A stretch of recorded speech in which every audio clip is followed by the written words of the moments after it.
Ayan, sige po, tayo tumayo na at tayo magpuri at sumamba sa ating Diyos. Yes, Lord, hallelujah.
Salamat, O Diyos. Salamat, Panginoon. Hallelujah. Thank you, Lord.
sundin. Yes, Lord, hallelujah. Salamat, Panginoon, O God. Lord, napatuloy kang nandyan, Panginoon. Nagpapaalala sa amin, Lord, na kami, Panginoon, ay patuloy lang na lumakad sa inyong katuwiran, ha. Salamat, God. Hallelujah. Thank you, Lord.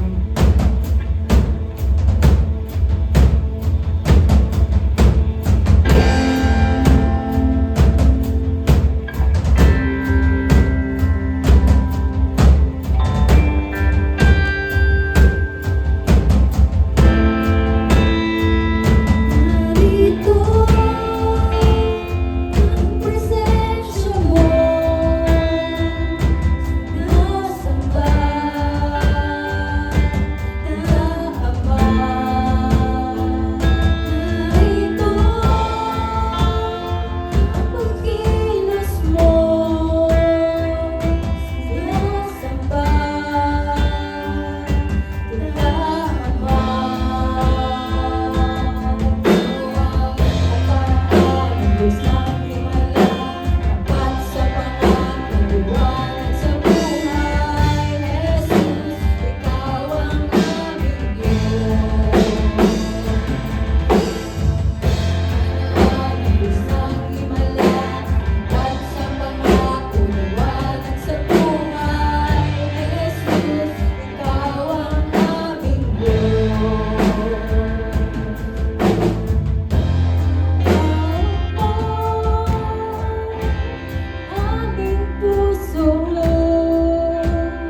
Panginoon, masasabi namin talaga Ikaw ang Diyos ng himala, Panginoon.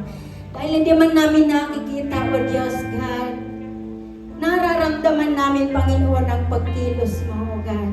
Kaya Lord, maraming salamat po, Panginoon, sa umagang ito, O Diyos, na patuloy kang nananatili sa aming mga puso, Panginoon, O God. Na Lord, Ikaw ang nagtutuwid sa amin, Panginoon, sa aming mga likong ginagawa, O God. Kaya maraming salamat po, Diyos. Hallelujah. Salamat po. In Jesus' name we pray. Amen. Hallelujah.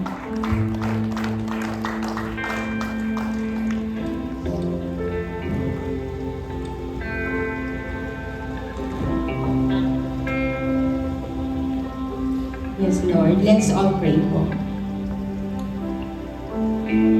Ama namin sa langit, narito po kami ngayon sa inyong harapan, Panginoon. Patuloy na nagpupuri at nagpapasalamat sa inyong kabutihan sa amin at sa inyong katapatan, Lord. Lord, tunay na hindi mo kami iniiwan, lagi kayong kasama namin sa lahat ng sitwasyon sa buhay namin, Panginoon. At Lord, ayon nga sa mga salita mo, kung ang aking bayan na tinatawag sa pamamagitan ng aking pangalan ay magpakumbaba at dumalangin at hanapin ang aking mukha at talikuran ang kanilang mga masamang lakad, akin ngang didinggin ang sa langit at ipatatawad ko ang kanilang kasalanan at pagagalingin ko ang kanilang lupain. Yes, Lord, dahil sa mga salita mo ito, Panginoon, itinataas po namin sa inyo ang aming bansang Pilipinas, Lord. Let there be peace and stability sa aming gobyerno, Panginoon. Nawa lumabas po ang katotohanan, Lord, sa lahat ng mga pagdinig ngayon na ginaganap po sa aming bansa, Lord. Let there be holiness and righteousness in our governance, Lord. Panginoon, mahal namin ang bansang ito, Lord. Kaya amin po itong itinataas ninyo. Na anuman ang pinagdadaanan namin, Lord, basta magbalik loob kami sa inyo, Panginoon. Alam namin na magiging maayos din po ang lahat sa bansa namin, Lord. Basta ikaw lang po ang kasama namin.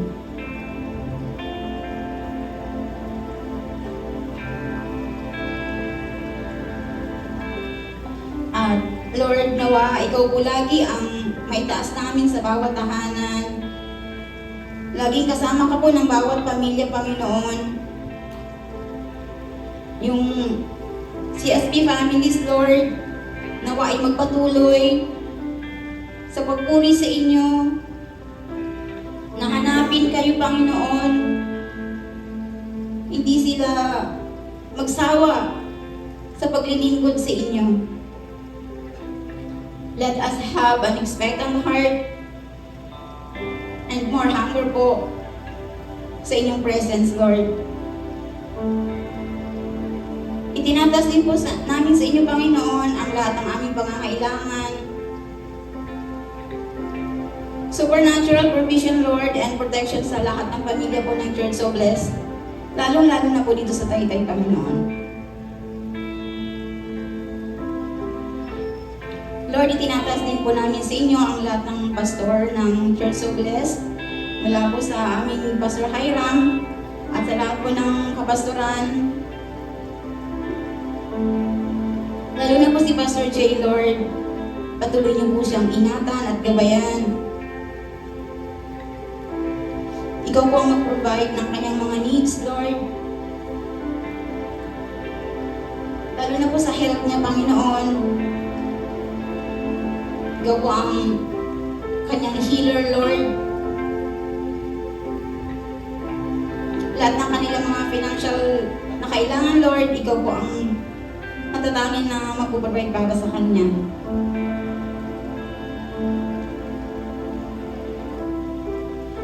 At saka, Lord, we ask for wisdom din po, Panginoon, para sa lahat ng aming pastors na patuloy na nag-lead sa bawat churches, Lord.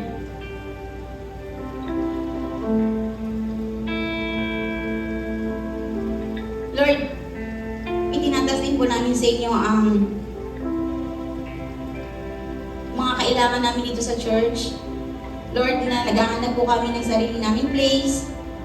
Lord, i-lead mo po kami sa tamang tao na dapat namin lapitan, sa lugar kung saan kami pumunta, Panginoon. You lead us, please, Lord. At saka sa finance, Lord, ikaw po lagi ang mag-guide sa amin. Bigyan niyo po kami ng maraming volunteers, Lord. At saka mga puso na bukal na magbigay, Panginoon, para sa advancement ng inyong kingdom, Lord. Panginoon, nangihingi rin po kami sa inyo ng mga pusong willing na mag-serve dito sa praise and worship team, Panginoon. Yung may mga talent, Panginoon, na huwag silang mahiyang mag-share ng kanilang talent, Lord, at mag-lead ng worship namin, Panginoon. Maraming salamat, Lord. Ito po ay isang magdalangin namin sa inyo sa pangalan ng inyong anak na si Jesus. Amen.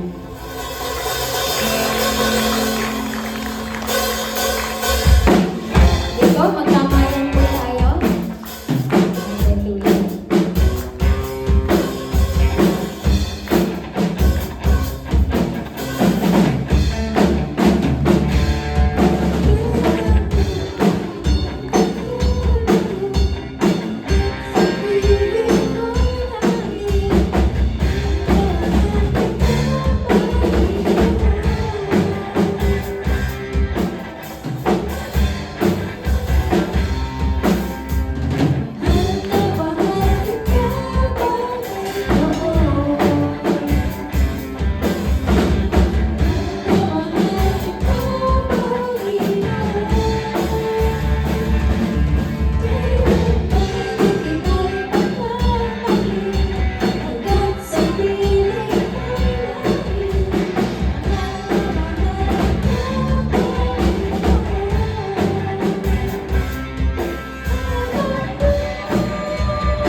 Amen. Thank you, Lord. Hallelujah. Thank you po sa mga dancers.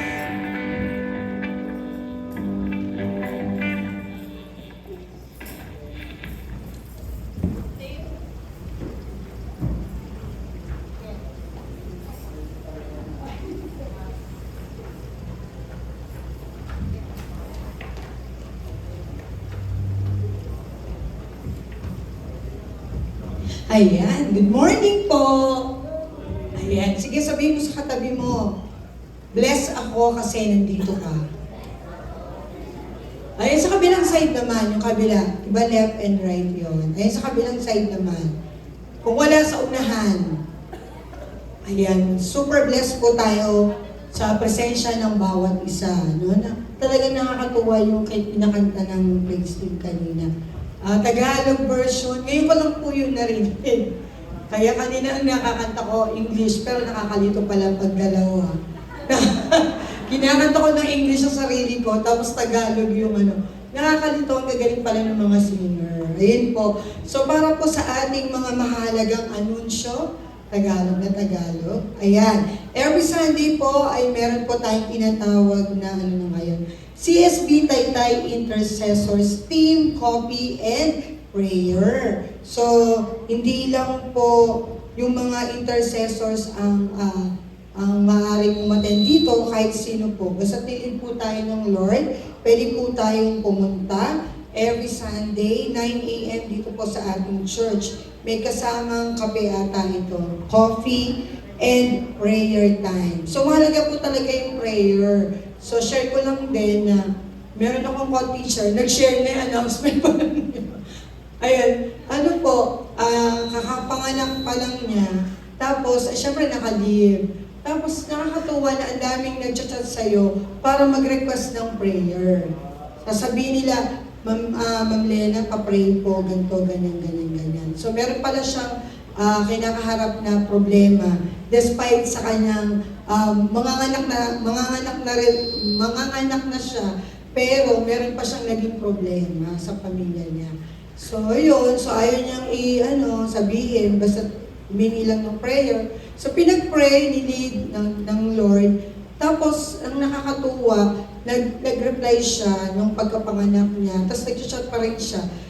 Nagsasend siya ng reel na kung saan yung reels na yun ay about dun sa kung kahit wala ka man kasama, physical, no? Basta merong tao na nagpe-pray para sa'yo.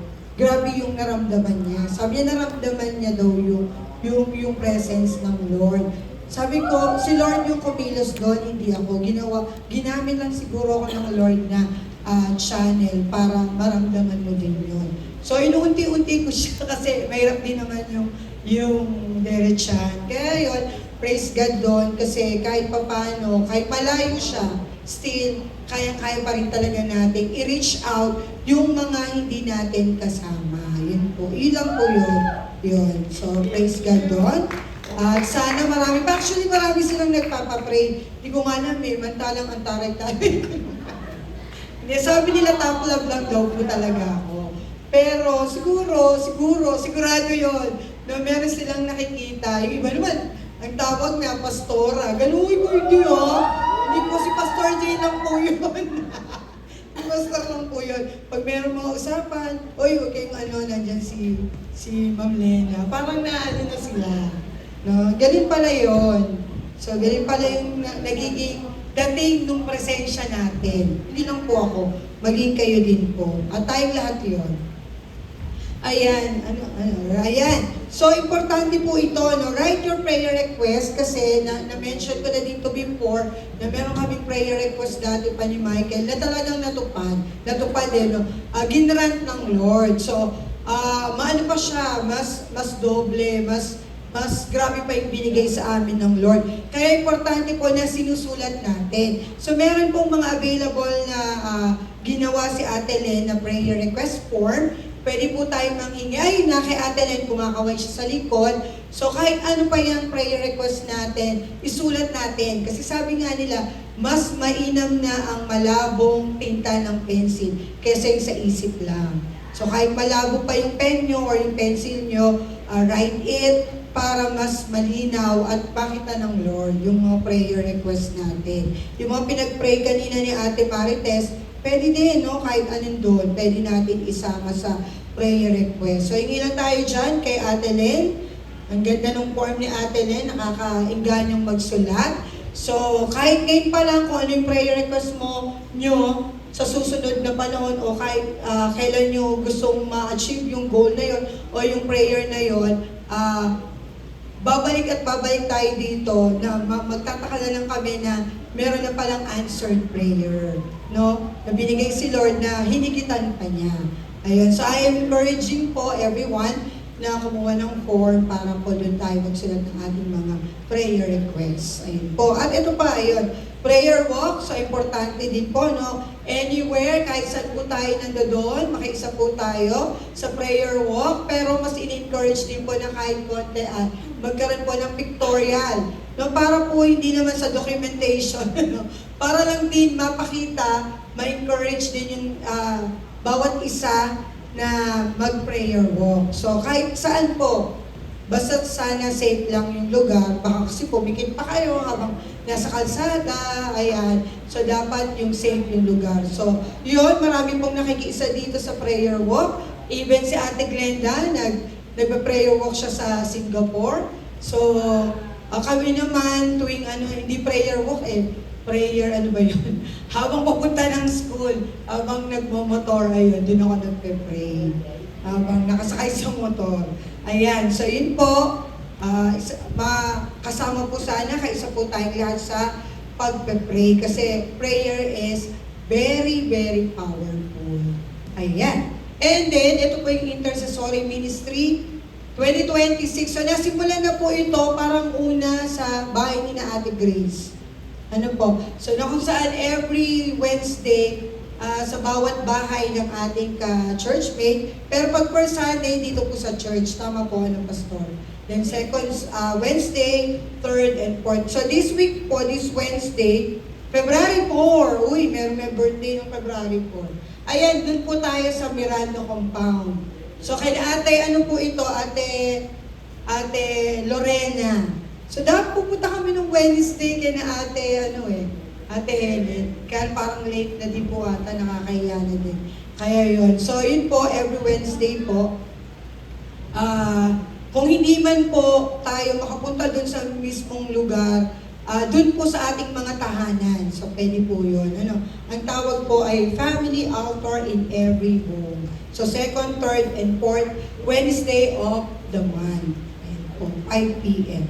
Ayan, then every Saturday po, nagaganap po ang Sunday School na naging Saturday School sa Muson, sa Home Atlas Subdivision po yan, sa water filling station po namin, na meron pong mga bata na makukulit, na talagang every Saturday ay anong tawag doon, yung eagerness nila na matuto sa mga ituturo sa kanila ni na Ate Jonah, ni na Sam, ni na Abram, kasi parang kahit ata hindi Saturday, may mga pumupunta talaga, Pastor. Jonah, may mga may mga pumupunta, sabi ni Michael, Mami, may mga pumunta niya naman doon, ganito. Dati tinuruan mo, sabi ko. Tapos ayaw na niya sabihin sa akin kapag gano'n, kasi baka daw sabihin ko sa inyo. Ayan, sabi ko, dati tinuruan mo. Sabi ko gano'n. Kahit saglit lang, turuan mo. Sabi niya, ang kukulit. Sabi niya. Ay, sabi ko, ganun talaga yung mga bata. So, sana mas lalo pang dumami. At ipag-pray po natin yung bawat teachers na ginagamit dito. Yung lugar na maging na maging fruitful, na hindi lamang po yung mga bata yung mataniman, maging yung kanilang mga pamilya o yung kanilang mga parents na din.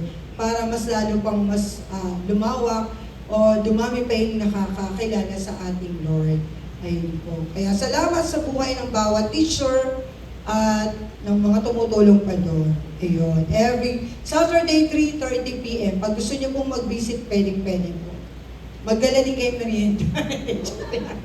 Joke lang. Ayan. Monthly Youth Gathering. Mamaya na po ito. Ayan. Mamaya yan. Anong oras na ngayon?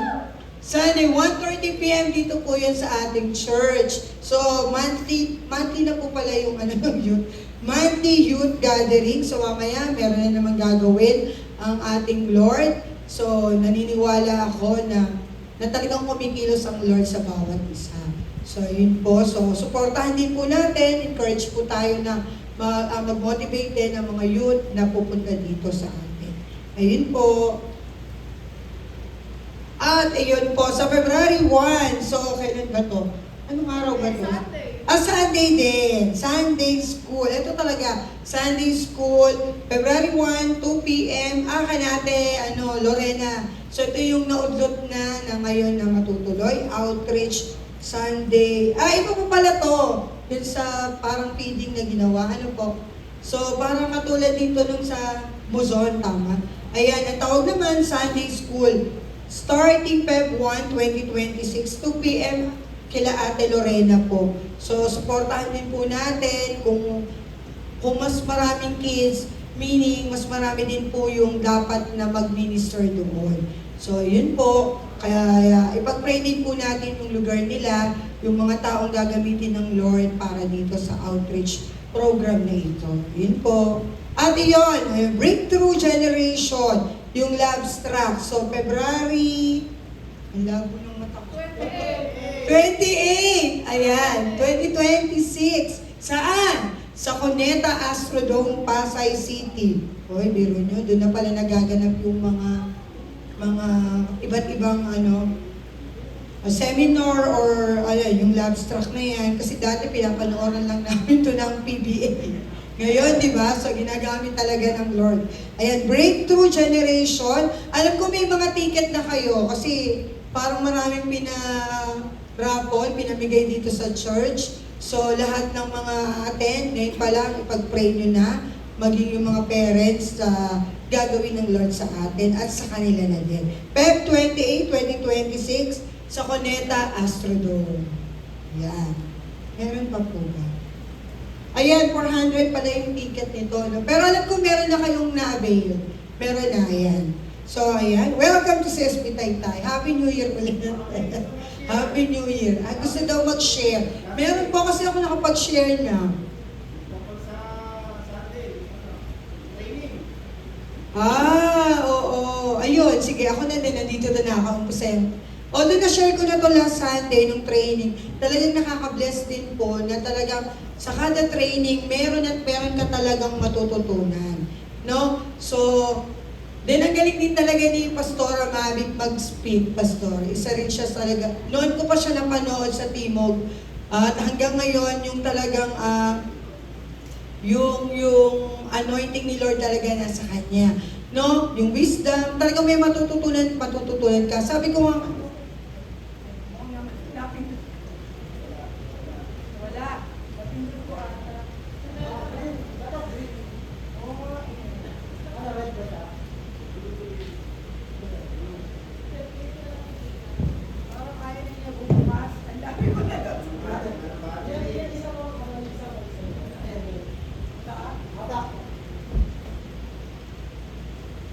ayan.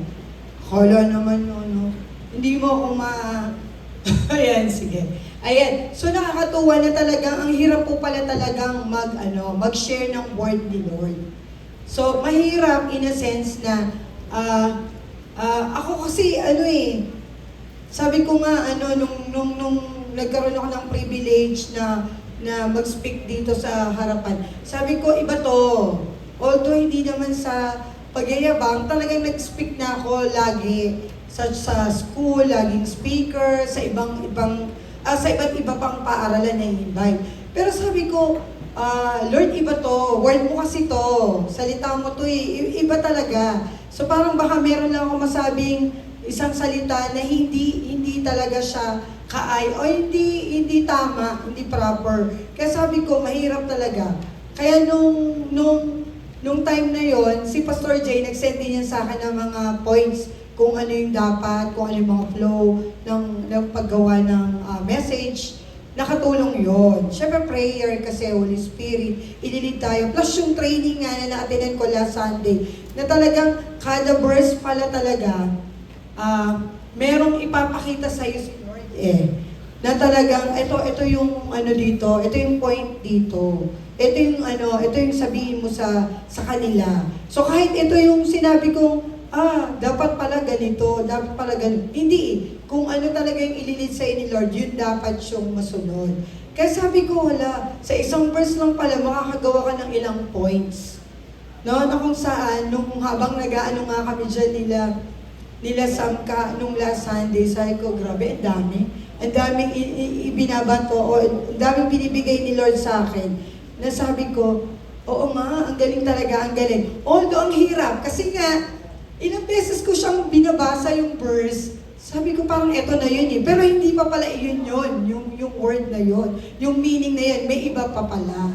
So, yun, nakakatuwa lang na mas nadagdagan pa yung ideas, yung knowledge ko sa paggawa ng message. Kaya thank you po dun sa training, kasi I believe din na talagang kumilos ang Lord sa atin. So, hindi lang sa akin, sa ating lahat po. Ayun, alam ko marami pang iba na na-bless Sino pa? Ang mag-share? Ayan si si Francis. O, ayan, si Francis. Ayun, pwede pa po isa pa dito. Pipinga. Francis! Asa ka na? Ay. O, dali. Mahirap yan kapag ka hindi mo sinabi. Dapat i-share. Oh, ayan na may cheer. May cheerer ka pa sila John.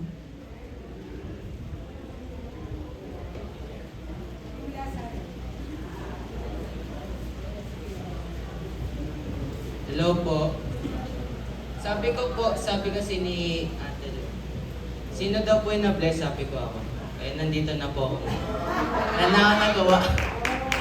Natutunan ko lang po nung last Sunday. Ano nga ba yun? Madami po eh. Yun sa Bukluk-tuk. Tapos, si Pastor Mabi po, nakaka-enlighten siya ano ba tawag sa ginawa? Speak. Yun. Yun lang po. Nabigla ako. Nabigla pala siya. Kasi nagtaas siya. Sino na-bless nagtaas siya. Kaya yun, nagulat pala siya. So yun, siguro isa lang yun. Starstruck. Ayun, so talagang nakaka-bless. So sa mga nakamiss, sorry na lang. So, ang inggit. Pero alam ko marami pang pagkakataon. So wag nating sayangin yung privilege, ang hirap tayong mag-Tagalog, na magkaroon tayo ng mga gano'n, huwag nating sayangin yun. Kasi marami talaga tayong matututunan. Ayun, meron pa po? Ay, meron pa dyan si Catherine. Oo, panay yung share niya nung Sunday eh. Parang excited kahit hindi pa yung look, nasa look na sila. Ayun pala yung look, na. Grabe, nagiging suki na ako dito. So, yun lang. Gusto ko lang po i-share yung moments na yun. Like, kasi sa school, sumuko na ako sa pagiging competitive. Charis. Pero nung araw na yun, grabe ang competitive ko. Yung group namin, sabi ko, gusto ko, tayo na una sumagot. Kayo naman, ganyan. Lagi na lang ako eh. So, yun, kahit laging kami yung una sumasagot, dapat po nandun pa rin sa context para naman di ba paiyak. So, yan ang pinaka naging tumatak sa akin is kung paano po talaga maging organized po sa pag-preach. Ayan, ang very pasok po talaga dun yung tinuro pong strategy ni Pastora Mabig. And na-appreciate ko din po talaga na kung paano siya magturo, matututunan mo talaga yung context ng Bible. Makakasunod ka talaga from the start and at the end na bago ka pumunta dun sa i-elaborate is kailangan maging catchy muna yung pag-approach mo dun sa audience. And throughout of the observation po, hindi lang po dun sa tinuro niya, kundi dun po sa mismo nag-i-speak, na-appreciate ko din po yung effort kasi sobrang hirap nga po talaga mag-prepare ng i-report ay nasa student and yung isa-sermon po syempre ng mga pastor, sobrang hirap po nun na naririnig ko po na ilang days na or parang last minute na wala pa daw po silang nakukuhang verse galing kay Lord. And parang sa akin, siguro sa akin, parang kung sa akin mangyayari yun, uunahan ko na si Lord. Ito na lang verse yung aanin ko, ituturo ko. Ganun. Pero sila, talagang nag-wait po sila and talagang kinukuha nila kay Lord yung i-share nila. And pinaka-tumatak din po sa akin na dapat natin talaga yung effort po nila na ganun is sa tuwing Sunday service po, hindi po natin sila tutulugan kasi masasayang yung effort nila, di ba? And kasi dati talaga, sobrang guilty ako dun eh. Natutulog ako, sabi nila, ang tagal mo mag-pray, ate-ate rin ah. Gusto ko lang din po maging honest. Lang po, talaga nakakatulog ako mga siguro last year, ganyan. Pero nung mas na-engage pa ako sa activity ng ganyan, tapos natututunan ko yung mga hardship ng pastor. Kusa siya siya naturally na hindi na ako natutulog. Kahit kahit ilang oras lang yung tulog ko. Hindi na ako nagtulog sa sa sermon kasi sabi ko sayang naman yung prepare ni pastor. Magno-notes na ako, ganyan. Tsaka effective po talaga na the more you engage yourself sa mga activities sa gawain ng church, naturally, hindi sa pilitan, pa-appreciate mo po o magkakaroon ka ng gesture na talagang i-appreciate mo po yung effort nila. Yun lang po. So sana po hindi natin tulugan or talagang mag-focus tayo sa tuwing service po. Ayun, so sana may part 2, Pastor. Pastor, sana may part 2. Kasi may mga in-invite din ako mga friends ko, si Ellen. Sayang daw kasi conflict sa nila, time. Sa church din kasi nila hapon naman yun. So sayang kasi ang ganda din talaga, or pwede kayo po yung magtuturo sa amin ulit. Di ba? Ayun, so kung wala na po, sige, agapon natin ang ating sarili.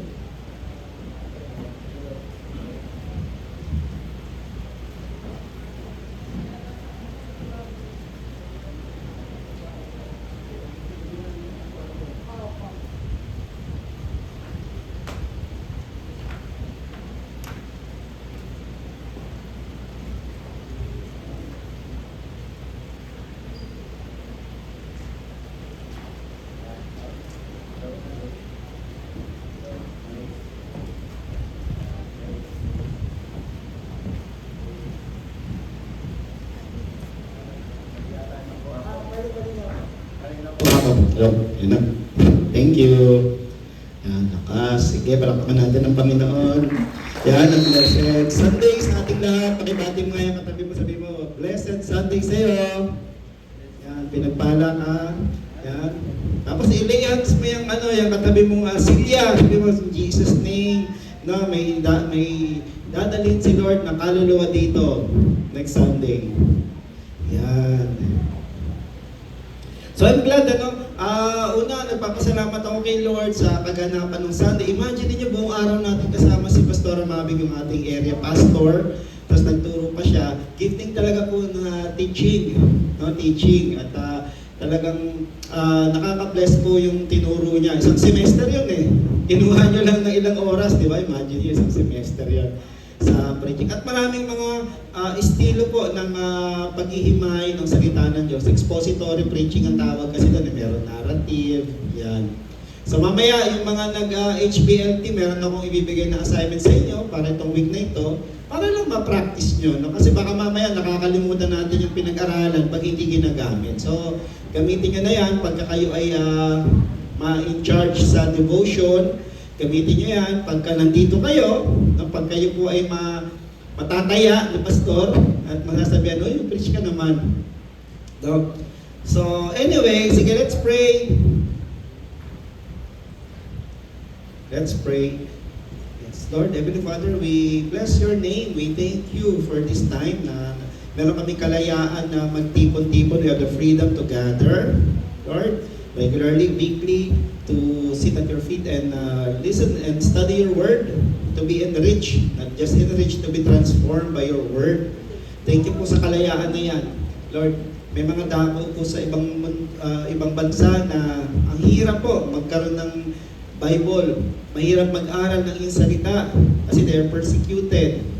They are imprisoned. Some of them are killed because of your word. Pero kami, may kalayaan kami. Kaya patawarin niyo kami kung we are taking it for granted at sometimes. May mga panahon na binabaliwala po namin ang iyong salita. Lord God, kaya sa araw na ito, on this Bible Sunday, in commemoration of National Bible Month, Lord God, we pray. Turuan niyo po kami magkaroon pa ng pagmamahal, appreciation, kagutuman at kauhawan sa inyong salita. Holy Spirit, continue to open our minds gaya ng pagbukas ni Jesus sa isipan ng kanyang mga disciples. Nung siya ay babalik na sa langit, binuksan niya ang kanilang isipan, hiningahan niya ng banal na Espiritu para maintindihan nila ang banal na salita. Kaya unang preaching ni Peter, 3,000 agad. Lord, ang nakaunawa at tumupon sa iyong salita.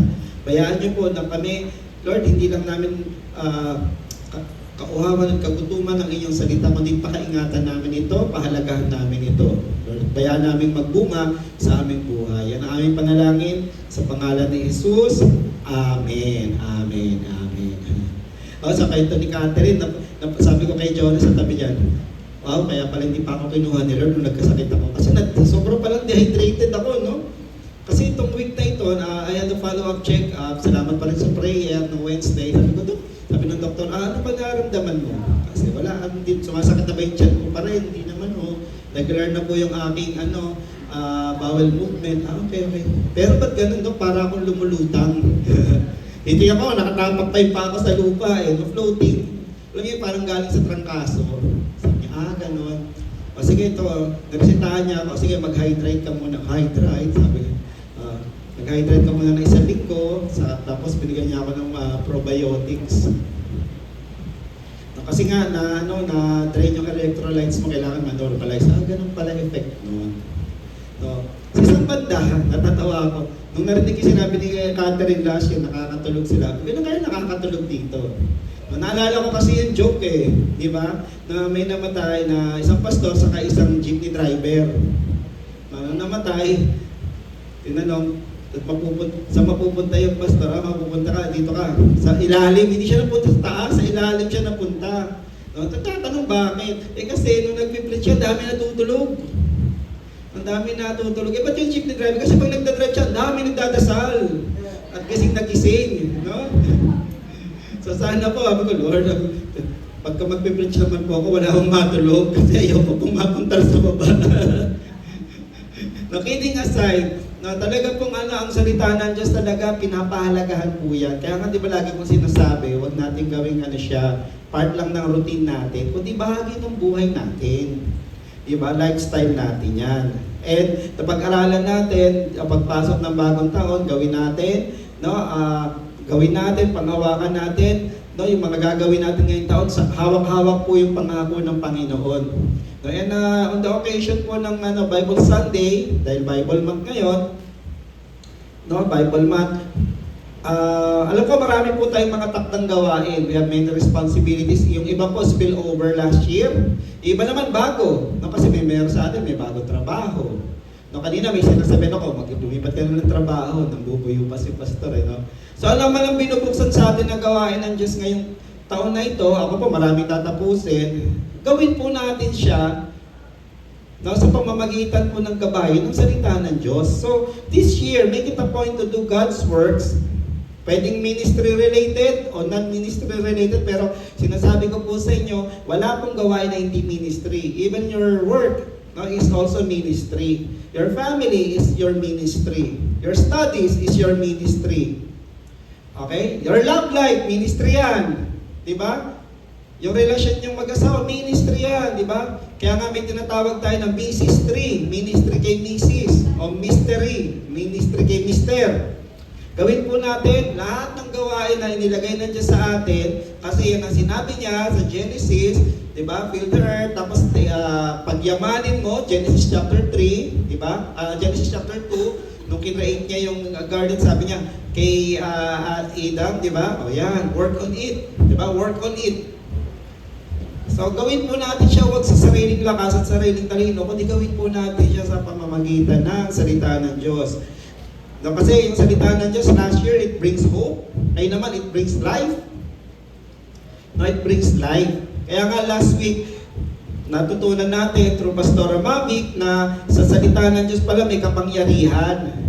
May kapangyarihan. Ano yung kapangyarihan na yun? Nagdadala siya ng kagalakan, nagdadala siya ng revival, nagdadala siya ng wisdom. Karunungan ng wisdom, applied knowledge. Applied knowledge. Ngayon tignan natin itong isang narrative na pamilyar tayo. Na pamilyar tayo. Sino rito yung nasubukan na-promote? Taas ng kamay. Si Johnson, di ba? Yung mag-graduate ka, na-promote na, Yung tipong yung sinabi sa'yo, ikaw gagawa ka na, then, nakita mo, ang laki pala ng trabaho. Ang laki ng responsibilidad. Ang laki ng responsibilidad. Halimbawa, member ka ng organisasyon, ako po, member, o di, naboto kang presidente. So, in 1 month's time, ikaw na yung presidente. Kita mo nga, ang tindi nung ginawa nung nauna sa akin, Di ba? O kaya, sinabihan ka na, ikaw na mag-handle itong mga tao na ito, Bakit? Ako'y lilipat na, ako'y magre-retiro na, no? Some of us are overwhelmed by the challenges, lalo na pag yung sinundan mo, matindi, no? Matindi. Sa sa mga conferences, nakaka-tense po pagka yung nauna sa'yo, ang lupit ng ang lupit ng reception ng audience, no? Kaya di ba pagka sa presentation, ang gustong-gusto mo mauna ka agad para tapos na. Pero pagka nahuli ka, yung mga nauna, yung challenge kasi, no, kailangan matapatan, kundi man matapatan, mahigpitan. And in the Bible, there's a record about someone na alalay dati, and ngayon siya na po yung papalit na pinuno. At alam natin, kilala natin yun, siya po ay si Joshua, son of Nun.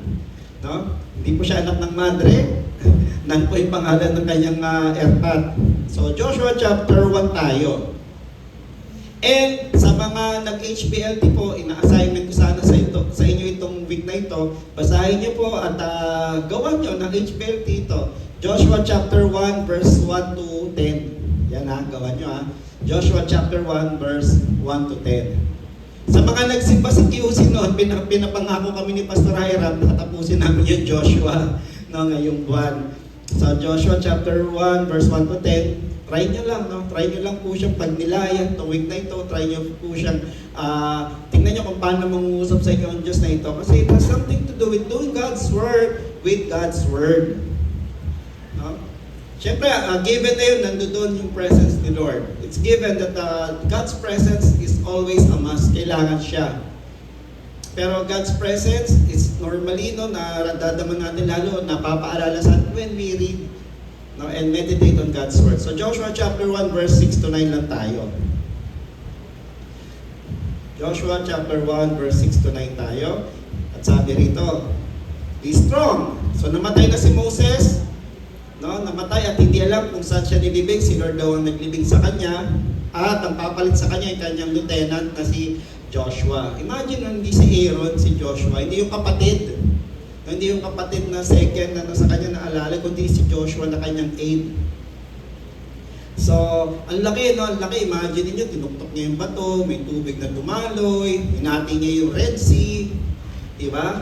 Nag-pray siya, nagpaulan si Lord ng mana, tapos nag-alboroto yung mga Israelites, nagpaulan ng, gusto nila ng palaman, nagpaulan si Lord ng pugo, ng quail, di ba?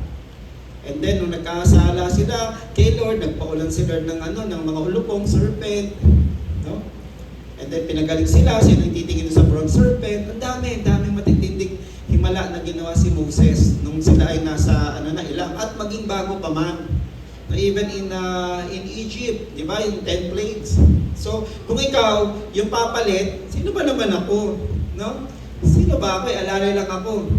Hindi nga siya kasama sa nagtaas ng kamay ni Moses nung nakikipaglaban sila Diba? Kasi si Aaron at si Hur yung nagtaas ng kamay ni Moses habang nakikipaglaban si Joshua. Although nakipaglaban naman si Joshua doon.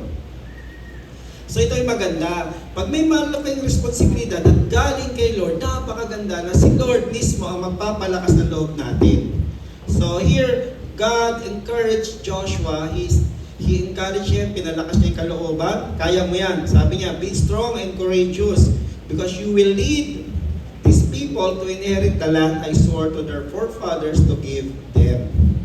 Be strong and be very courageous. Imagine niyo yan ilang beses inulit ni Lord. Be strong and very courageous. Kanina, courageous lang. Ngayon, be strong and be very courageous. Kasi nga, laki talaga ng responsibilidad. No? Because you will lead these people to inherit the land I swore to their forefathers to give them. Yan. Do not let the book of the law depart from your mouth. Sabi niya, do not let the book of the law depart from your mouth. Meditate on it day and night so that you may be careful to do everything written in it. Then you will be prosperous and successful. Have I not commanded you? Be strong and courageous. Do not be terrified. Do not be discouraged. For the Lord your God will be with you wherever you go. wherever you go. Yan. And Lord, we are blessed by reading and hearing your word. Bless niyo pa po kami, Lord, para po, Lord, ma-digest namin at higit sa lahat, maunawaan at maisabuhay namin yung aming maririnig ngayon. In Jesus' name, amen, amen, amen. Dito makikita natin, the Lord encouraged Joshua. In-encourage siya. Kasi fulfill niya yung isang malaking responsibilidad to lead millions. No? Million kasi yung populasyon nila, no? Papasukin na nila yung lupang pangako.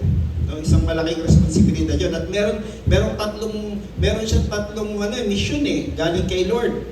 Ano yung tatlong mission na 'yon? Lead people into the promised land. Kasi si Moses disqualify. 'Di ba? Kasi paano na disqualify? O to warning to Nagdabog kasi siya kay Lord No, paano nagdabog? Kasi nagagalit na naman yung Israel.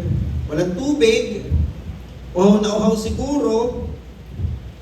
So sinabi niya kay Moses, sige, mangusap ka dyan sa bato at may dadaloy na tubig yan. Anong ginawa niya? Pinuktok niya, hindi lang isang beses, 2 beses. So hindi siya sumunod. Sabi niya, sabihin mo dyan, dumaloy ang tubig. Dahil doon, na-disqualify siya. No? Pero pinatanaw naman sa kanya, tanawin mo yan yung lupang pangako na papasukin, kaya lang hindi ka makakapasok. No? Kaya ingat-ingat So yun, si Joshua magpapatuloy to lead the people into the promise. Ng pangalawa po, syempre dahil may mga tao pa doon, natakot nga yung yung 10 spies. Kaya 40 years sila pagala-gala sa ilang hanggang hindi namamatay yung henerasyon nung natakot, nagduda. No? So may nakita sila mga higante, may mga nag-i-squat na sa promised land. So, pangalawang mission niya, taluhin yung enemy. At ang pangatlong mission niya, i-claim yung inheritance sa pangako ng Diyos. So, pasukin, talunin yung mga nandoon, at dahil natalo na doon, pagparti-partihan na nila yung mana na pangako ng Diyos sa Israel. Na pinramis niya kay Abraham, inulit niya kay Jacob, at inulit niya ulit kay Isaac, and then kay Jacob. Nabaliktad. Yan. So, ang laki, no? Ang laki. Pero, ang maganda nito, God encouraged Joshua and reminded him of the secret. Sabi niyo nga, secret. Yung kapangyarihan para magawa mo yan. And, alam ko, hindi po kakaiba doon yung panahon natin. Hindi naman nabago No, subukan lang natin na yung buhay natin ngayon 2026 will be guided. Yung buhay natin ngayon 2026 will be filtered, salain. Subukan lang po natin na itong 2026 natin will be measured by God's Word. Subukan lang po natin na ang salita ng Diyos ang ating filter at ang salita ng Diyos ang ating meter, panukat sa mga desisyon, sa mga gagawin natin ngayong taon na ito. Kasi ang tagumpay po, isa po yan sa napakagandang pangako ng maingat na pagsunod sa salita ng Diyos. Okay? So nagbigay po siya ng 3 mabibigat na gawain kay Joshua. Kaya nga inulit niya, maging malakas ka at napakalakas ng loob. No? Be strong and very courageous. Lakasan mo yung loob mo. Pero maganda nito, meron din siyang binigay na pangako at kapangyarihan. Nag-provide siya ng power para magawa ni Joshua yung pinagagawa niya. No, yung claim, unang-una, sige, makiklaim mo yung land na yan. Makikita niyo sa verse 3 and 4. Pangalawa, matatalo mo yung mga enemy na yan. Mababasa niyo sa verse 5. At madidistribute yung mga lupain na yan pag nasakop nyo. So later on, makikita niyo sa Joshua, pinagparty-partihan niya ng 12 tribes. No? So ano yung pwede nating matutunan mula dito? God taught Joshua to live on His promises, not asking for an explanation. Minsan ganun Kailangan paliwanag muna sa atin bago tayo sumunod. Makikita nyo dito, sumunod lang siya, hindi siya humingi ng paliwanag kay Lord. Lord, paano ko gagawin yun? Lord, paano ko sila tataluin? Lord, hindi siya humingi ng paano, hindi siya humingi ng bakit. Anong ginawa niya lang? Yes, Lord. Sige po. No, sige po. No? Pero ang paalala sa kanya ni Lord, Diba? Huwag mawawala ang salita ng Diyos sa iyo pag nilayan mo siya day and night. So dala-dala nila yung kabanantipan, and nandun sa kabanantipan yung mga tablets of the commandments. At by this time, meron silang yung oral tradition, yung mga utos ni Moses, yung mga paalala ni Moses. Kasi dati wala pang papel-papel. So meron na siyang mga halimbawa, saka meron na siyang mga warning. Halimbawa, gawin mo ito yung mangyayari. Pag hindi mo ito ginawa, ganito yung mangyayari. Yan. So madaling salita kasi sinabi ni Lord, meditate, pag-isipan mo. Kaya ngayong taon na ito, sana gaya ng mga nakaraang taon, pero itong taon na ito, mas lalo pang maging matindi po yung ating desire to be led, to be guided, to be changed and transformed by the word of the Lord. Kasi ang salita ng Diyos po, tutulungan tayo niya na gawin yung mga gawain itinakda niya. Diba? Sige magka-class na kami. Sino rito pag bumili ng cellphone o ng gamit agad, hindi lang binabasa mo na yung manual.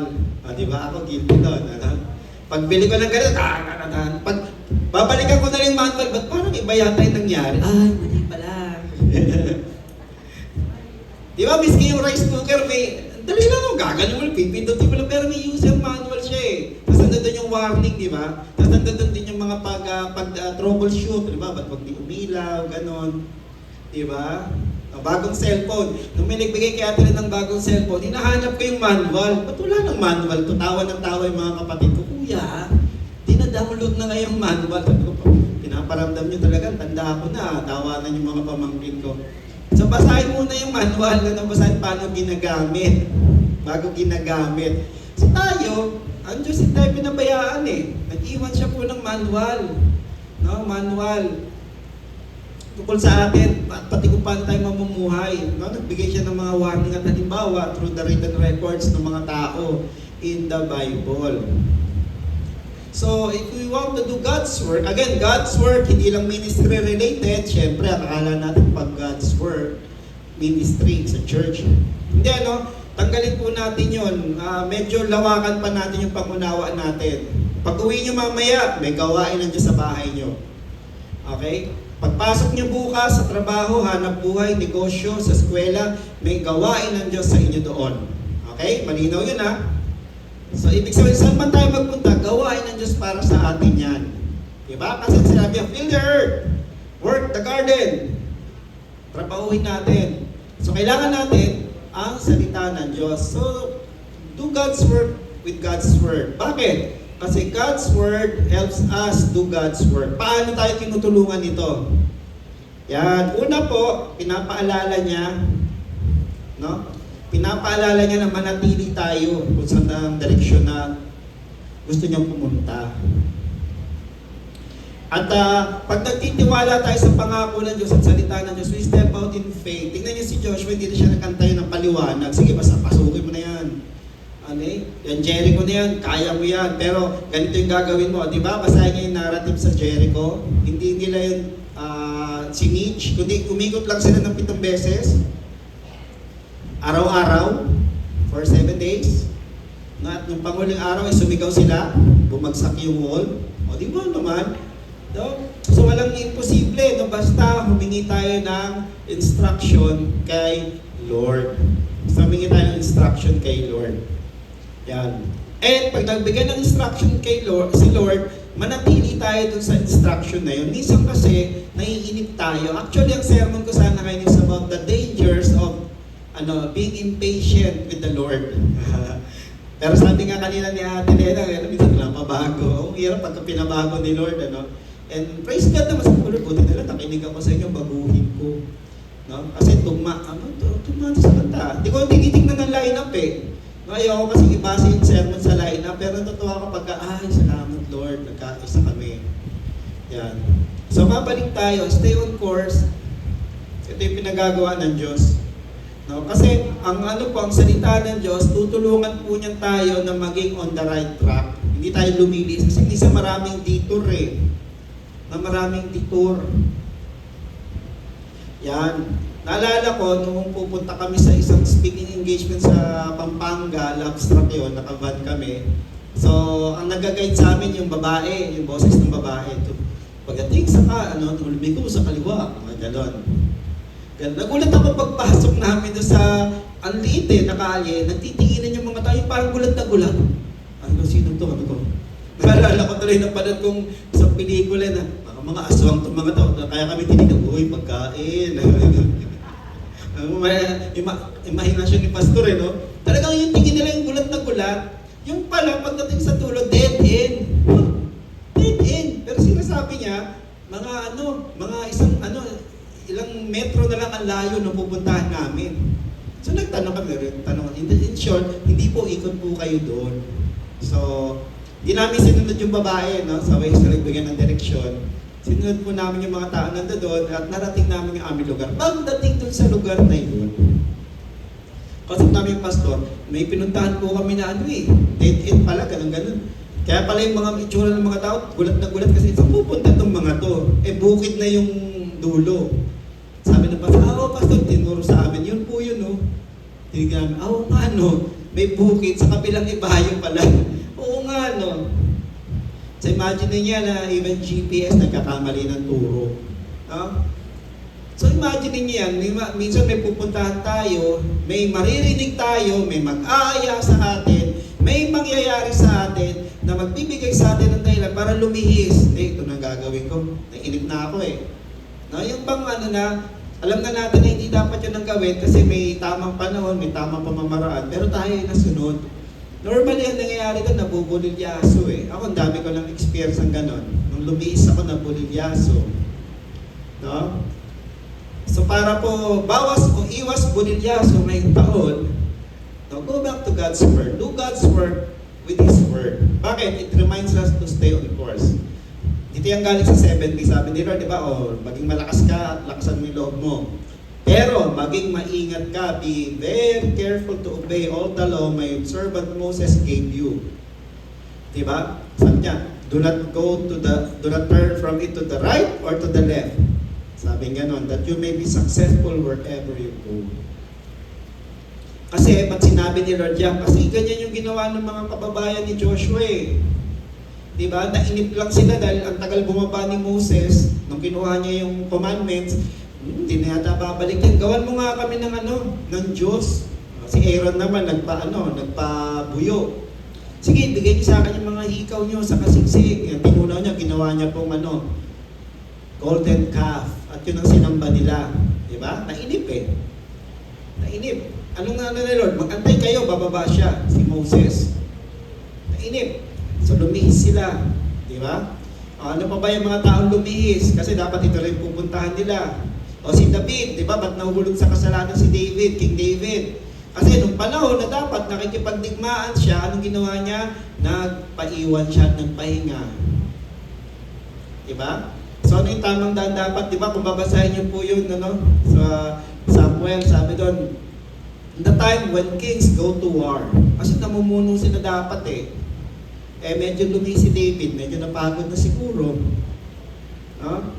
So yun, yun yung mga sample lamang, Ilan sa mga example lamang, even in the New Testament.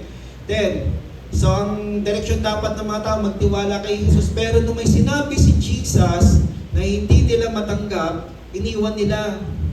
Diba? John chapter 6. So yan, be very careful, sabi dyan, to obey. Sabi yan na careful, maging maingat sa pagsunod. Sa binigay ni Moses. And may binigay si Moses yan, Deuteronomy, pangalawang basa niya ng law. Inulit niya, di ba? Deuteronomy chapter 28. Di ba? Ano yan? Blessing and curse. Di ba? The blessing of obedience. Sa, makikita nyo sa Deuteronomy 28. So, do God's work with His words kasi it gives direction and focus. Yan yun. Psalm 119 verse 105 to 106. Sabi dyan, yung inyong salita ay lampara o ilaw sa aking path, sa aking dadaanan. Sa aking dadaanan. Sa bahay, dati nag-iwan kami ng ilaw. Alam niyo kung bakit? Naaawa kami doon sa pusa. Kawawa naman yung pusa. Nakalimutan namin, malinaw ang mata ng pusa sa dilim. So minsan, pag nagpapatay ako ng ilaw, Natatalisod ako, may mga bag, ganon. Kasi walang ilaw eh. Di ba? Tatalisod. Kaya kayo, dahan-dahan ako maglakad, ginaganon ko yung ano. Dahan-dahan, ano. O, hindi, pag wala yung cellphone, flashlightan mo pag may cellphone. Kailangan, ano, para hindi tayo matalisod, hindi tayo madapa, hindi tayo maaksidente. Hindi tayo maaksidente. At kung gusto natin huwag tayong matisod, huwag tayong ma-aksidente, huwag tayong lumihis, huwag tayong maligaw ngayong taon, bayaan po natin ang salita ng Diyos maging lamp sa ating paanan at maging ilaw sa ating dadaanan. Okay? Itong maganda. Yung salita ng Diyos po, mura lang yan. Hindi yan yung kagaya ng cat's eye na tag 1,000 ba isa? Totoo ako dati nung pag-uwi kami dito dyan sa may elbow, uy, yung kit naman yan, ang ilaw, oh. Tapos pagkakit mo ng antipolo, yung pala, overpriced, ano? Ang salita ng Diyos po. Tingnan nyo, ang salita ng Diyos hindi yan overpriced, pero very effective siya. Okay? So it gives direction and focus. Yan. At di lang yan, it prepares us for the challenging journey. Gusto po natin maging handa tayo sa journey. Praise God. Next week, pag nakita-kita tayo, Pebrero. Alam nyo ba yun? Pebrero na, pag nakita tayo next Sunday. Palakpakan natin ang Panginoon doon. Di ba, itinawid na niya tayo ng 31 araw. So, ngayon po ay 25th. Di ba? Buti ng Panginoon. Wala naman sa atin siguro, hindi kumain, nalipasan ng gutom, ako na ospital, nakalabas. Ganun ka, buti ang Panginoon. And let His Word prepare us for the challenging journey. Hindi ko kayo tinatakot, pero marami din pong hamon dalang taon na ito. Unang hamon po dito yung hamon po na magsisipababa ako ng tuloy-tuloy. Ano yung pangalawang hamon? Magpe-pray pa ba ako ng tuloy-tuloy? Ano ba yung hamon pa? Magbabasa ba ako ng tuloy-tuloy? Sa mga umaten ng Sunday, gagawin ko ba ito ng regular? Magbibigay ba ako ng pananaw once a week? No, medyo, at yun po yung Bible study, iba yung devotional reading sa Bible study. Yung tinuro po ni Pastor Mabig, that's a method for Bible study, personal Bible study and preaching. Okay, kasi yung devotional reading, magbabasa ka lang, and then may reflections. Pero yun ay paghihimay ng salita ng Diyos. So yun, challenging. Tutuloy pa ba yun? Okay? Sa trabaho, ito, hindi ko kiniklaim, binipray ko ito in Jesus' name. Napansin ko na yung mga bagong generation ngayon, na Gen Z, ang daling sumuko sa trabaho. Okay? Nagkikwento yung mga office mate ni Ate na dati sila yung rank and file, ngayon mga manager na sila. Sabi nila, grabe itong mga Sabi niya, yung isa nasita ko lang, hindi na ako kinibo. At hindi lang isa yung hindi kumibo, nang buyo pa siya. Ng mga kasama niya sa trabaho na huwag kibuhin yung boss ko, sabi ko, bago yun pagsabihan na ayusin yung trabaho, ganun-ganon. Sinilent treatment yung boss. Di ba? So, challenging po. Maraming challenges po talaga. Sa bagong generasyon, ang challenge po rito, paano tayo maging matatag, huwag susuko. Sa mga boss naman, paano po habaan, ang pasensya, lawakan, ang pag-unawa. Maraming challenges. Yun nga lang pong pagbiyahe sa opisina, di ba, challenge na? Di ba, yung traffic, challenge na tayo. Ako nga po, bababa lang kami mula Antipolo hanggang dito, challenging na yung traffic niya sa Tikling eh. Di ba, lalo na pag may nagpapatupad ng trapiko. Di ba, hindi traffic enforcer kasi sabi nito, bakit pag may traffic enforcer dyan ang traffic? Kaya nga po, enforcer ang pangalan eh. Ini-enforce nila yung traffic.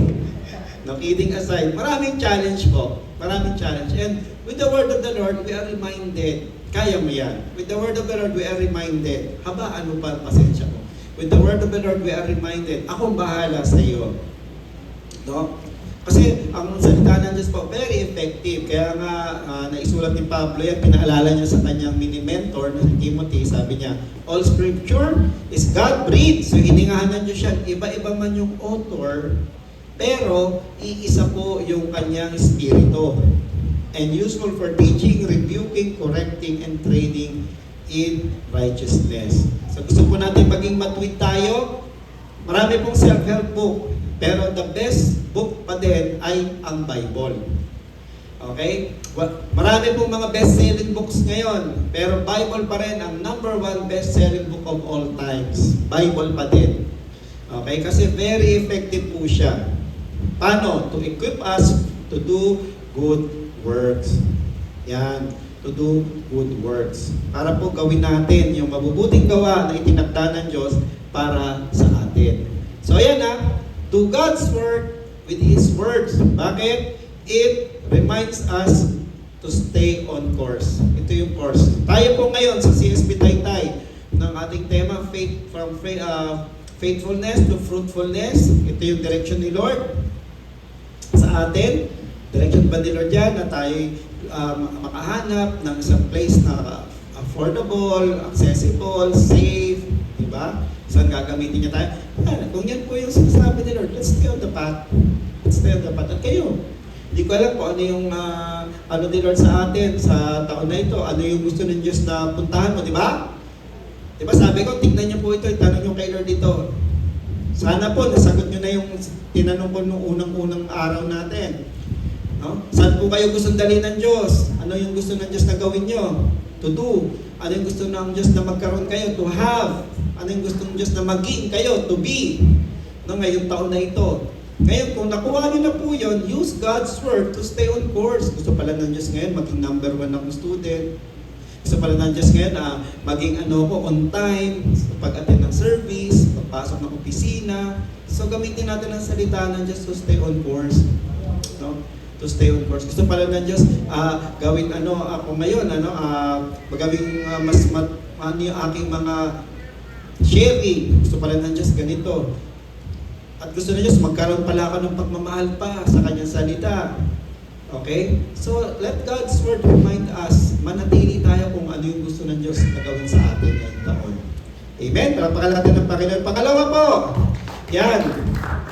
God's Word help us do God's work. How? It reinforces obedience and godly living.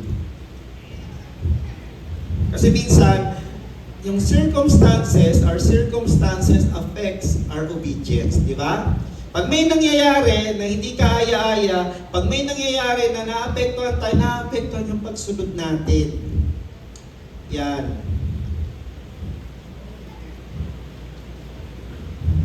Naniniwala ako na hindi lahat ng tao sa gobyerno talaga ay ganun ang puso, sakip. Marami po doon maayos nung pumasok. Okay? Marami rin maayos nung pumasok.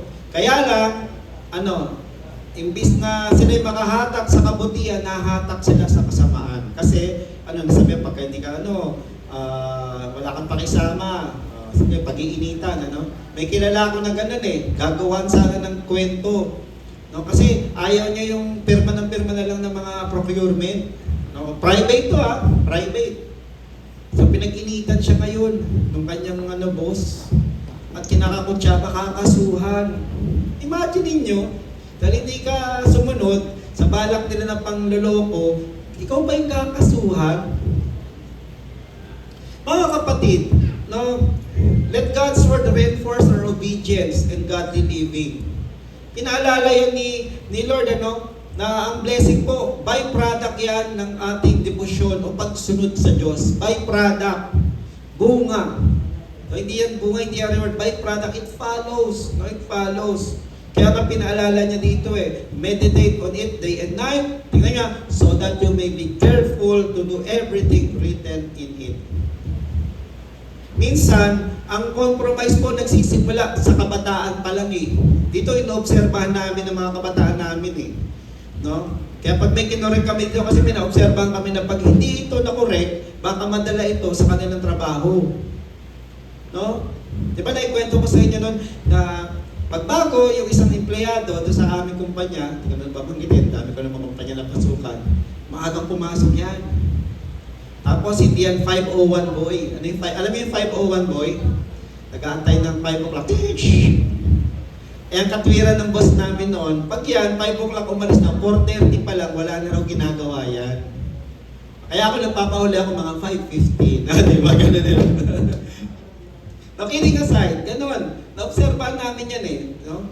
So, pag ganon, porter, humihinto na yung makina, bakit? Nagliligpit na, ganon, para pagdating ng sundo, sasakay na. Tapos, sa simula ng pagpasok niyan, very compliant, naka-safety shoes, naka-uniform. Nung sumunod na, naka-rubber shoes na lang. No? Kaya pag nabagsakan, ayan, sick leave. Ganon. Bakit? Kasi nadadala, wala kang pakisama eh. No? Ganon din. If we learn to cut corners at early stage, wala na pong pipigil sa atin to cut larger corners. Ulitin ko kung kaya natin na magpalusot ng ganito kaliit, ano yung pumipigil sa atin na magpalusot ng ganito kalaki? Nasimulan na natin ng ganito kaliit eh. Sabi nga po ni Jack Hayford doon sa isang lesson namin about integrity of heart, sabi niya, ang isang piraso ng karne, 1 kilo yan. Pag nag-slice ka ng kahit na manipis na bacon, hindi na yan 100%. Bakit? May in-slice ka na eh. At ganun din po yung ating godly living, yung ating integrity. Pag nag-slice tayo ng kahit konti, hindi na yan buo. No? Kaya paalala, re-reinforce po ng salita ng Diyos ang ating pagsunod. Pinapaalala sa atin kung ano yung tama. Pinapaalala sa atin kung ano yung kailangan gawin dahil nakakalugod sa Diyos. Kaya lang, ang challenge ngayon dito ay, Pastor, hindi na uso yan eh. Diba? Nakakalungkot minsan, mas pinapakinggan yung influencers kesa sa Diyos. Okay? Para bang dahil yan yung sinabi nito at marami itong follower, tumama na. Tama na yan. Diba? Tama na yan. Tama na yan na ganito ka kumilos. Tama na yan na live promiscuously. Tama na yan. Na kung ano yung gusto mong gawin sa katawan mo, magbabago ka ng kasarian, tama na yan. Kasi sinabi niya, sikat siya eh. Mga kapatid, pag iaasa natin yung ating desisyon sa mga sikat na tao, baka po mangyari sa atin yung mga nangyari doon sa mga anak ng Diyos din. No, na sinunod ko ano yung uso ng panahon nila. No, sinunod. Nung uso ng panahon nila sa paligid, ang daming Diyos. Polytheistic. Maraming Diyos. Ang gusto ng Diyos, monotheistic kayo. Ako lang ang tunay na Diyos. Kaya lang, nakikiuso sila. Diba? Kaya nga, di nila kaya nga, nakita nila, uy, ba't sila may hari? Ito may hari. Tayo wala tayong hari. Propeta meron. Kaya ginawa nila kay Samuel, pakipray mo naman doon kay Lord. Bigyan kami ng hari, gaya ng mga kapitbahay natin. Saktan si Lord doon. No, sa 1 Samuel, nung hiningi nila kay Samuel. Pero si Lord, kahit nasaktan, tignan nyo, sige, pagbigyan mo na sila. Yan ang gusto nila eh. Hindi nyo ba napapansin, tayo na susunod, may gagawin si Lord ng mga bagay na magpapaalala sa atin, huwag mo ituloy. Pero at the end of the day, tayo pa rin ang masusunod eh. Kung susundin natin si Lord o hindi. Diba? So ganun, sila yung nasunod, pinili nila si Saul. At tingnan nyo yung nangyari. Mga hari ng Israel ang nagdala sa kanila, either tagumpay, pero sila rin nagdala sa kanila para masumpa sila. No, para mag-suffer. Anong susi dito? Pag ang hari nila, devoted sa salita ng Diyos, maayos ang pamumuno. Pag ang hari nila hindi devoted sa salita ng Diyos, nadadala sila sa kapahamakan. Anong punto nito ngayon taon mga kapatid? Make an effort to practice living out God's Word. Huwag lang narinig. Ano man yung marinig nyo ngayon, isa buhay, paglabas. Gawin. No, gawin. Kaya nga paalala ng half-brother ni Jesus, huwag lamang maging tagapakinig, kasi niluloko natin ang sarili natin kung tagapakinig lang tayo, pero hindi naman natin ginagawa. No, hindi natin ginagawa. Gawin natin kung ano yung ating marinig.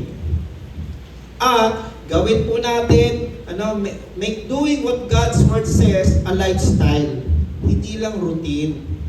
Gawin po natin siyang pamumuhay, hindi lang pang ministry. Mahirap dito kasi minsan dalawang buhay tayo. Iba yung buhay pag nasa church, iba rin yung buhay pag uwi ng bahay at pagpasok ng opisina, pagpasok ng school. Sana po, pinaalala ko to sa youth camp. Kung ano tayo dito sa church, ganun din pag uwi sa bahay.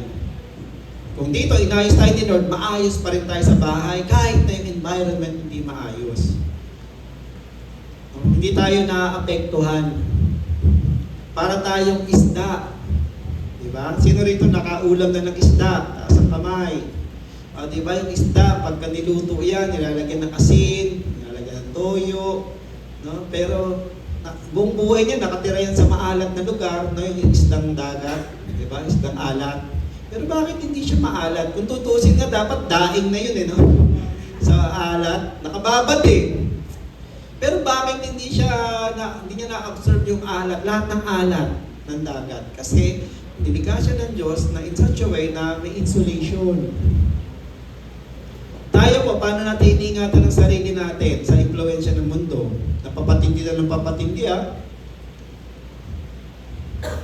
Papatindi ng papatindi. Nung first week nito, minit namin sila Ate Nori. Naalala niyo si Ate Nori, saka yung husband niya, si Pastor Jerry. Pastor na rin pala si Ate Nori. And then kinuwento niya sa Canada. Doon may tinatawag na assisted suicide. Ganun na doon. Pag gusto ng tao na wakasan na yung buhay niya, dahil nahihirapan siya, pwede, legal. Pwede, may mga ganun. Di ba bawal daw siya not-kill? Diba? O kaya, meron doon na kita mo nilanakawan na, hindi raw nila, kasi sila pa matotrobol. O kaya walang pakundangan daw pagka wala ng kuha. Lawlessness. Tapos may kalye doon. May kalye daw doon na may mga vending machine. Na-imagine nyo, may vending machine, pero ang binibenta droga. Meron daw doon, sabi. Meron daw doon. Sabi ko, akala ko marijuana lang ang niliga. Hindi, no, pastor. Even yung mga drugs na bawal dito, yung vending machine daw. Imagine niyo, ganong na-deteriorate ang pamumuno, pamamalakad. No? Nangyayari lang po yun pag hindi na salita ng Diyos ang gumagabay sa atin. Pag hindi na salita ng Diyos ang standard natin. Pag hindi na salita ng Diyos ang panukat at panala natin. Sa buhay natin, hindi man ganun ka-extreme. Pero, pag hindi na salita ng Diyos ang pamantayan ng buhay natin, marami tayong desisyon na gagawin. No? Taliwas sa sinasabi ng Diyos. Taliwas. Kaya masabi rito, Psalm 119, 9-11, sabi dyan, sabi na nagsulat, how can a young man keep his way pure? Paano magagawa ng bata na manatiling dalisay ang kanyang buhay? Sabi niyan, by living according to your word. By living according to your word. I seek you with all my heart. Do not let me stray from your commands. I have hidden your word. Tingnan niya, tinago ko yung inyong salita sa aking puso para hindi ako magkasala sa inyo. Naniniwala ako na yung mga Sunday schoolers natin dito, may naitanim na salita ng Diyos dyan. And at the right time, God will call forth yung salita ng Diyos na yan. Ang panalangin ko lamang po, pag kinall forth ni Lord, when God calls forth those words sa salita sa kanilang puso, mag-respond, yun Kasi ang Diyos, hindi po tayo tinatrato na robot. Sunod ka, hindi. Sinisiguro niya po na magdesisyon tayo ng tama. And if we want our decisions to be correct, do it with God's word po. No? Do it with God's word. Yan. So, yon. So, nire-reinforce niya po tayo para sumunod. May mga mangyayari po this year, baka nga this month lang na pwede maapektuhan yung pagsunod natin. Kung babad tayo sa salita ng Diyos, madali po bumalik na sumunod. Okay? So, yan. Pangatlo. So, tayo ay pinapaalalahanan, manatili ka. Tayo ay pinapalakas, nire-reinforce po para sumunod. Tignan niyo ang kabutihan ng Diyos. May inutos siya kay Joshua, pero He gave Joshua the strength to obey and follow. Diba? To obey and follow. At, tingnan pa kayo yung pangatlo. God's word helps us to remain strong and courageous. Kasi may panahon na panghihinaan talaga tayo. Kaya napakalaga na tayo ay patuloy na napupuno nito. Kaya lagi kong pinapanawagan, magbasa tayo everyday, gumawa ng panahon. para dito. Magbasa, pagnilayan, mag-journal. Kasi yung journal po, yun yung salitang pangahawakan, hindi rin sinabi nyo ito eh. Sinabi nyo ito eh. No? Sinabi nyo po ito, pangahawakan po ito. Diba sabi sa verse 9, have I not commanded you, be strong and courageous, do not be terrified, do not be discouraged, for the Lord your God will be with you wherever you go. Meditating God's word gives us encouragement. Diba ito yun? For the Lord your God will be with you wherever you go. Magandang alalahanin niya na itong taon na ito, kasama natin ang Diyos. Diba? Yun yung unang week natin. Diba? Claim natin yung promises niya, yung kanyang presence, so it gives encouragement. Psalm 119 verse 15 to 16, I meditate on your precepts and consider your ways. Sabi niya. Paalala niya. And meditating on God's words, it reminds us of God's presence. Yun, sinabi niya, kasama kita, hindi kita iiwan. Ito, nabanggit ito last week, di ba? Nung ipinaliwanag ni Jesus yung salita ng Diyos, nag-alab yung puso ng tatlong malungkot. So kung nalulungkot tayo, buksan mo yung salita ng Diyos. No, sabi nga ng isang preacher pag siya'y upset or may hindi nagdadaanan, binubuksan niya yung Psalms. Kasi yung Book of Psalms, punong-puno po ng damdamin yun. Now, find a verse that you can identify with and then meditate on it. Ano yung ginawa? Yan, tinaghoy ba ni David? Iniyak ba niya? Ikinanta ba niya? No? Binuksan ba niya yung kalooban niya kay Lord? Nandito yun. Kaya dito sabi nung were not our hearts burning within while He talked with us on the road and opened scriptures to us? No? Nag-aalap. Pagka nanlalamig na yung puso natin sa Diyos, balikan po natin kung saan na po yung pagbubukas natin ng salita niya. Okay? So, yan po. As we conclude this month, Bible month, as we celebrate and commemorate Bible Sunday, gawin po natin yung taktang gawain ng Diyos kasama sa pamamagitan ng kanyang salita.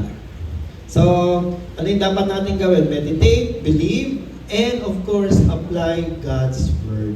Bakit? Kasi, it reminds us to stay on course. Manatili ka doon.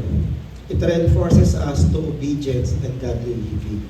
And it helps us remain strong and courageous. Bakit sinama ko yung strong? Kasi marami pag ang Diyos po nagpagawa ng isang bagay, minsan malulula ka sa laki. Malulula ka sa laki. Last po? Kailan ba yun? Last Wednesday. Last Wednesday, ang haba ng araw namin.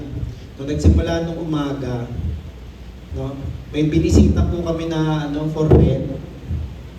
So kasi namin, stopgap ba, may si Ate Cathy, yung asawa ni Pastor Elmer, may property sila dyan sa Liwayway, na kita ko po pang church yung niya, baka pwede dyan na So tinignan namin, ganda, laki. Ganda, laki. At ang laki din ng halaga. Mura lang naman po 5 and 0. 5 and 0 per month, 50K per month. Pag-usapan nyo ba? Pareho, Lord, laki nyo. Yung mga ganun ba? Yung mga malalaking hamon, ito for prayer item pa to, hindi ba oo, hindi. Kundi for prayer item. This year, alam ko, marami pong bubuksan na dyan sa atin ng mga gawain. And it will take courage, lakas ng loob. Yun, yung sinasabi ni Ate Lena kanina, sinabi ni Kuya Mike na tanong yung mga bata. Kailangan ng lakas ng loob doon kung ipagpipray ko ba ito o anong gagawin. Yan. Yan, yung pag-share ni Ate Lena sa kanyang office mate. Yan, sa kaklase nyo. It will take a lot of courage. No? Gusto nyo ng bakas ang loob ninyo, magbabad sa salita ng Diyos. Habang lumalakas yung sinasabi ng Diyos, eventually baka sumunod na rin tayo. Eventually it will lead us to follow and obey. Amen? Kaya yun po, iwag kong tanong sa atin dito, paano po tayo magiging consistent kaya? Dahil ang salita ng Diyos pala po, no? Makapangyarihan ang salita ng Diyos, nagdadala ng revival, kagalakan, wisdom, and at the same time, Pag ginamit natin siya para gawin yung gawain niya, pinapaalala niya, manatili ka dito, no? Binibigyan niya tayo ng lakas para sumunod, at pinapalakas siya yung loob natin pag natatakot na tayo. So paano kaya tayo magiging tuloy-tuloy, consistent sa pagbibigay ng panahon dito? At nagbigay na tayo ng panahon, ano ngayon yung adlang para po maisabuhay natin yung nababasa natin? Yan, gusto kong pagnilayan natin ngayong linggo na ito as we end the message. Again, mga kapatid, wag na wag natin gagawin ang gawain ng Diyos na labas sa Kanyang salita, labas sa Kanyang presensya, labas sa Kanyang kalooban. Amen? Sige, palakpakan po natin ang Panginoon. And let's pray. Let's stand and let's pray.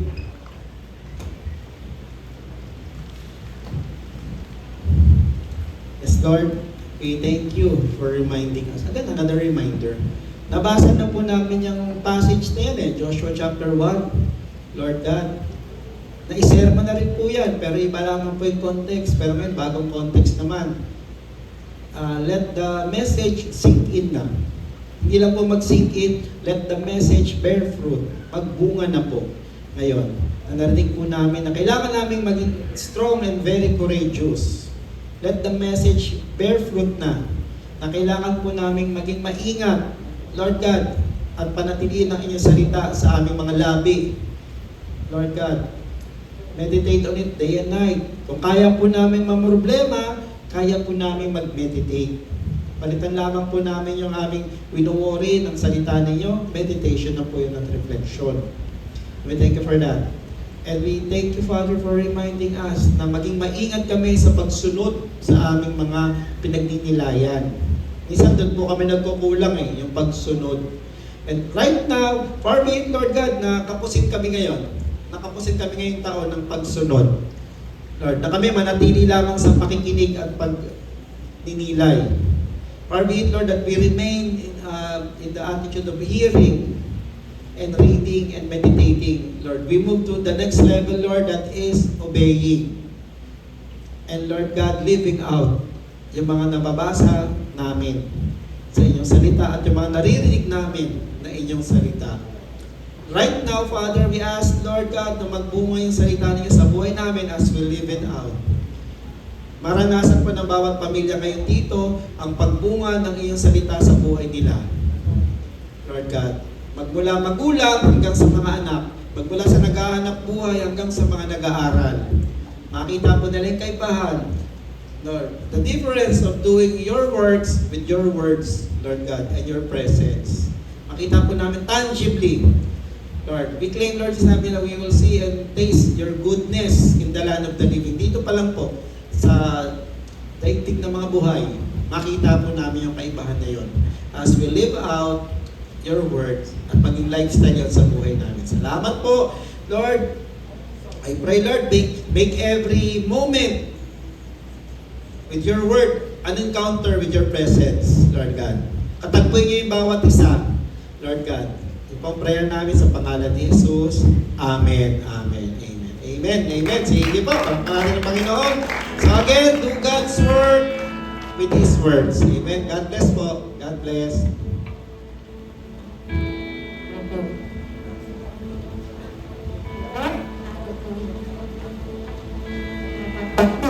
Sa magandang paalala sa amin ka.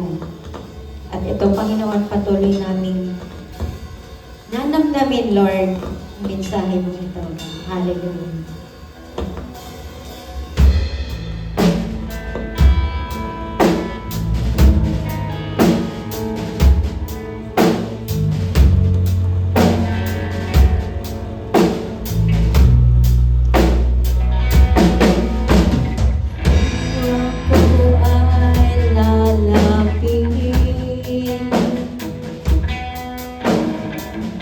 Dami ng iyong pag-ibig.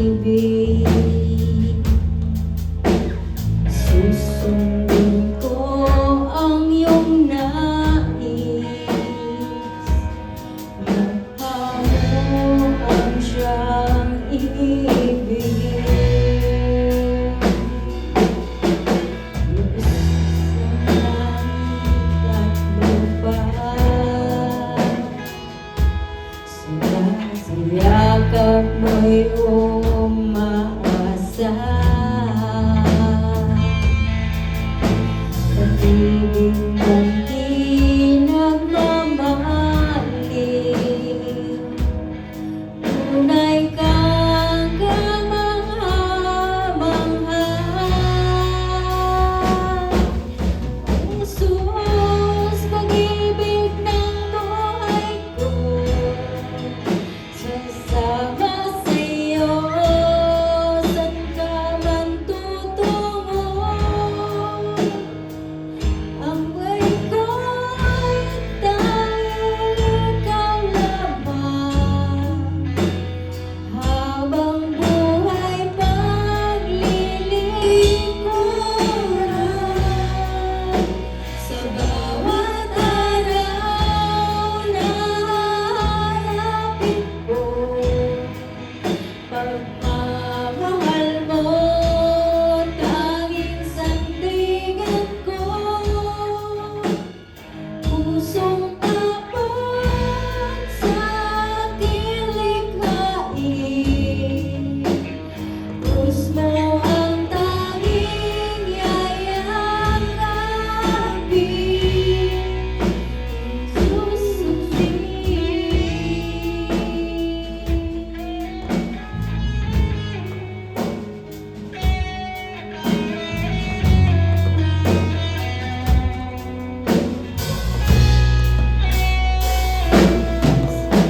Sa'yo ako ay lalapit,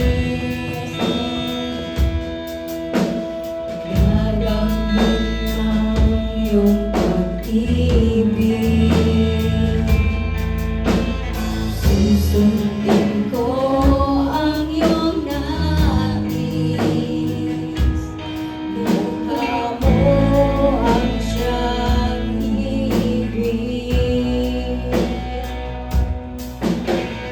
Diyos ng langit at lupa, sa yakap ko'y umaasa. Ang ibig mong di nagmamahalin, tunay kang kamangha-mangha. Aking Jesus, ibig ng buhay ko, sasama sa'yo, saan ka man tutungo. Ang buhay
ang tanging panalangin namin, O God, Lord, ay patuloy naming masunod, Panginoon, ang ibig mo, O God, Lord, dahil, Panginoon, ito po yung kukumpleto sa aming pagkatao, Panginoon, O God, na patuloy kami, O God, na lumakad sa iyong kagustuhan, Panginoon, O God. Lord, maraming salamat po, Panginoon, O Diyos, dahil palagi kang nandyan, Panginoon, O God. Lord, hindi mo kami iniiwanan, Panginoon. Bagkus, Lord, ipinaparanas mo yung pagyakap mo, Panginoon, yung pagmamahal mo, O Diyos. Lord, na palagi kang nandyan sa aming tabi, Panginoon. Hinihintay mo lang kami, O God, na kami, Panginoon, ay lumapit sa iyo ng buong puso, Panginoon, O God. Kaya, Lord, maraming salamat po, Panginoon, sa mensahe mo sa araw na ito, O Diyos. Dalangin ko po, O God, na saan man kami magpunta, Panginoon, baon-baon namin, Lord, ang mabuting balita mo, Panginoon, O God. Lord, maraming salamat po, Diyos. Ikaw ang aming papupurihan, pasasalamatan. In Jesus' name we pray. Amen and amen. Hallelujah. Ayan, bago po tayo maghiwa-hiwalay, tayo po muna ay dumako sa ating pagbibigay. Ayan, tayo po muna ay maghulog bago po tayo ay mag-pray. Yes, God. Hallelujah. Mayroon po yan GCash, may BPI, at ayan po yung malaking box natin. Ayan. Kitang-kita po ni Lord kung gaano po kalaki ang inyong puso sa pagbibigay sa gawain niya. Ayan. Thank you, Lord.